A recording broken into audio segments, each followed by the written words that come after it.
আমরা যে আলে রসুলকে এনে জশ্নে জুলুসে যে হুজুর কিবলার গাড়ি বহর নিয়ে যে আমরা হুজুর কিবলার সদারতে আমরা যে জশ্নে জুলুস পালন করি, সেটার বিরুদ্ধে নাউজুবিল্লাহ এমন কুরুচিপূর্ণ শব্দ ব্যবহার করেছে, অন্তত আমি বলতে পারছি না সেই শব্দ। এক পর্যায়ে কোরবানির পশুর হাটের জানোয়ারের সাথে তুলনা দিয়েছে, নাউজুবিল্লাহ। আমি বুঝতে পারি না এরা কোন অ্যাঙ্গেল থেকে মুসলমান হতে পারে এটা। কারণ আমরা দেখেছি হাদিসে পাকে আল্লাহর হাবিব বলেছেন, কোন বান্দা যদি খানে কাবার উঠানে গিয়ে নামাজ রোজা পড়তে পড়তে মারা যায়, কথা বলেন, নামাজ রোজা পড়তে পড়তে যদি মারা যায়, সে যদি আমার নবীর আওলাদের বিরুদ্ধে শত্রুতা পোষণ করে, তাহলে আল্লাহর নবী বলতেছে তার নামাজ তো খানে কাবার উঠানে। কোন নামাজ? এক রাকাতে, যেখানে 1,00,000 রাকাতের সওয়াব। মুসলমান আল্লাহর নবী ডাক দিয়ে বলে, সেই খানে কাবার উঠানে নামাজ আর রোজা রাখতে রাখতে পড়তে পড়তে যদি মারা যায়, অন্তরে যদি আলে রাসূলের বিরুদ্ধে শত্রুতা থাকে, তাইলে তার নামাজ তাকে জান্নাত দিতে পারবে না। দাখালান নার, সে জাহান্নামী জাহান্নামী জাহান্নামী। কথা বলেন ঠিক কি না?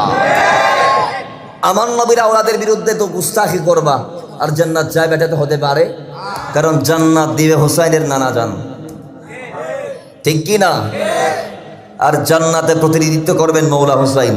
তো মৌলা হুসাইনের নাতি বিরোধিতা করে, আল্লাহর নবীর আওলাদ গণের বিরোধিতা করে জান্নাতে যাইতে চাইবা, মুসলমান দাবি করবা, কুরুচিপূর্ণ বক্তব্য প্রদান করবা মাঠে। বিশ্বাস করেন, ও এটা বলতে দেরি একজন সুতা দাঁড়িয়ে বলতেছে বেদাতীদের গালে গালে, 2 গালে জুতা মারো তালে তালে। যে এগুলা পাবলিককে উস্কানি দেয়া না? কথা বলেন, এগুলা পাবলিককে উস্কানি দেয়া। তারা মাজারের বিরুদ্ধে কথা বলে, অথচ এই দেশে মাজার ওয়ালারা ইসলাম এনেছেন, ঠিক কিনা বলেন? তারা আজকে আলে রাসূলের বিরুদ্ধে কথা বলে, অথচ এদের দৃষ্টিতে আলে রাসূল যাই হোক সমস্যা নাই, আমাদের দৃষ্টিতে আলে রাসূল হচ্ছে সফিনায়ে নূহ। কারণ আমরা হাদিসে পেয়েছি সফিনায়ে নূহ, ওই নূহ আলাইহিস সালামের নৌকাতে যারা উঠেছে তারা যেমন নাজাত পেয়েছে, আলে রাসূলের দামানু যারা ধরবে তারাই যাবে জান্নাতে। কথা বলেন ঠিক কি না? শুধু এতে শেষ? আল্লাহু আকবার, ইয়া রাসূলুল্লাহ, গৌসে আজম দস্তগীর জিন্দাবাদ জিন্দাবাদ। তারা বলে এখানে সাজানোর দরকার কি, গাড়িতে ফুল দেওয়ার দরকার কি? যেই নবী রবিউল আউয়ালে না আসলে আমরা জাহান্নামী থেকে জান্নাতি হতাম না। মাথায় রাখবেন, 4 পারা 2 নং পৃষ্ঠা সূরা আলে ইমরান আয়াত 103। আল্লাহ বলছে, তোমরা ছিলা জাহান্নামী, ওয়া কুনতুম আলা শাফা হুফরাতিন মিনান নার ফাআনকাযাকুম মিনহা। কোরআন বলছে তোমরা ছিলা জাহান্নামী, নবী এসে বানালো জান্নাতি। তো মুসলমান, যেই নবীর ওসিলায় আমরা জান্নাতি হয়েছি, মদিনাবাসীর মতো সেই নবীকে নিয়ে তারা আল বদরু আলাইনা মিন সানিয়াতিল বিদা ওয়াজাবা শুকরু আলাইনা মাযা লিল্লাহি তাই বলে আমরা আনন্দ মিছিল করার সুযোগ পাই নাই। তো নবীকে পাই নাই, কি হয়েছে? নবীর ব্লাড যাদের নূরানি বডি মোবারকে, জিসিম মোবারকে আছে, আমরা সেই নবীজির আওলাদদেরকে নিয়ে দোলা বানিয়ে দরুদের মাধ্যমে প্রমাণ দিচ্ছি, ইয়া রাসূলুল্লাহ, আজ থেকে 1,500 বছর আগে মদিনার মাটিতে গড়ে গড়ে আপনাকে দোলা বানিয়ে কসওয়া নামক উটের পিঠে নিয়ে আমরা মিছিল করার সুযোগ পাই নাই, কিন্তু আপনার আওলাদকে নিয়ে আমরা মিছিল করতেছি। আমরা সেই মদিনাবাসীর খুশি উদযাপন করতেছি আপনার আওলাদকে সামনে রেখে। সুবহানাল্লাহ। 80 লক্ষ মানুষ, কোন ব্যক্তির মোহাব্বত আসে না। মনে রাখবেন, আলে রাসূল এরা নবীজির ব্লাড মোবারক ওয়ালা ব্যক্তি। কোন জাত জানেন?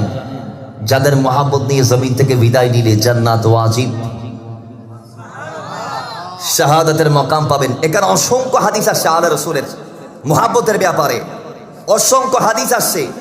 হাদিসে পাক চমৎকার ভাবে ইমাম রাজি তাফসিরে কবিরের 7ম খণ্ডে 390 নং পৃষ্ঠার মধ্যে নোট করেছেন যে বান্দা বাম্মা তাআলা হুব্বে আলে মুহাম্মদ ইসলাম মাতা শহীদান, বলে কেউ যদি আমার নবীর আহলে বাইত অথবা আত্মীয়ের অথবা নবীজির আওলাদ গণের মোহাম্মত দিয়ে যারা জমিন থেকে বিদায় নিবে, ইন্তেকাল করবে, তারা শাহাদাতের মাকাম পাবে।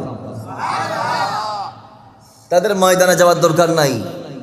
ময়দানে না গিয়ে আলে রাসূলের প্রেম অন্তরে রাখলে শহীদের সওয়াব, যেমনি ভাবে মক্কা মদিনায় না গিয়ে মায়ের চেহারা দেখলে কবুল হজের সওয়াব। একদল বলবে আলে রাসূলের মোহাম্মত নিয়ে দুনিয়ার থেকে বিদায় নিলে ইমাম রাজি হাদিস রুট করেছেন, আল্লাহ তাকে শাহাদাতের মাকাম দান করবে। এটা কেমনে সম্ভব? এটা সম্ভব কেমনে না এটা বলেন? মায়ের চেহারা দেখলে মক্কা মদিনায় না গিয়ে হজের সওয়াব যেমনে সম্ভব, এটাও তেমনে সম্ভব। কথা বলেন ঠিক কি না? মুসলমান আরো অসংখ্য হাদিস, বাম্মা তাআলা হুব্বে আলে মুহাম্মদ সাল্লাল্লাহু আলাইহি ওয়াসাল্লাম মাতা মাগফুরান লাহু, আল্লাহ তাকে মাফ করে দিবে। মাতা তাইবান, আল্লাহ তাকে তওবাকারী হিসেবে কবুল করে দিবে। মাতা মুমিনান, আল্লাহ তাকে মুমিন হিসেবে সাবেত করবে, সার্টিফিকেট প্রদান করবে। সুবহানাল্লাহ। এবং তিনি ঈমানের উপর ইন্তেকাল করবে। ইন্তেকালের সময় জান্নাতের সুসংবাদ দিবে ফেরেশতারা এসে। এভাবে অসংখ্য হাদিস আসছে, ইমাম রাজি নোট করছেন সব হাদিসগুলা। আসুন এবার প্রত্যেকটা হাদিস আমাদেরকে জানান দেই আলে রাসূলের প্রেম ছাড়া কোনো বিকল্প। কথা বলেন বিকল্প? আরে যাদের ব্যাপারে খুদ খুদা নিজে বলেছে ইল্লাল মাওয়াদ্দাতা ফিল কুরবা বলে, যাদের ব্যাপারে খুদ খুদা এলান দিয়েছে ইল্লাল মাওয়াদ্দাতা ফিল কুরবা। সূরা শুরার মধ্যে আল্লাহ পাক ইরশাদ করে দিয়েছেন যে হাবিব কুল, আপনি বলুন লা সালুকুম, আপনি তাদের কাছে চান না আলাইহি আজরান, বিনিময় হিসেবে অজরত হিসেবে কোনো কিছু। সুবহানাল্লাহ। আপনি যে তাদেরকে ইসলাম দিলেন কোনো বিনিময় চাইবেন না, চান না, এটা বলে দেন। তা আপনি একটা জিনিস চাইবেন আমি আল্লাহর পক্ষ থেকে, সেটা কি?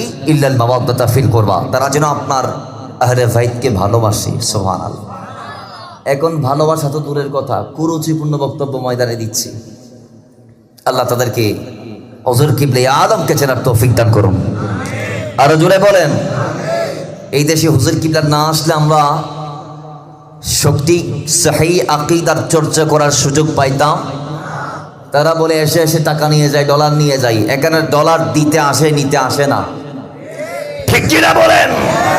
300টি মাদ্রাসা কারো বাবাই চালায় না, আমার হুজুর কিবলা আদম চালায়। কথা বলেন ঠিক কিনা?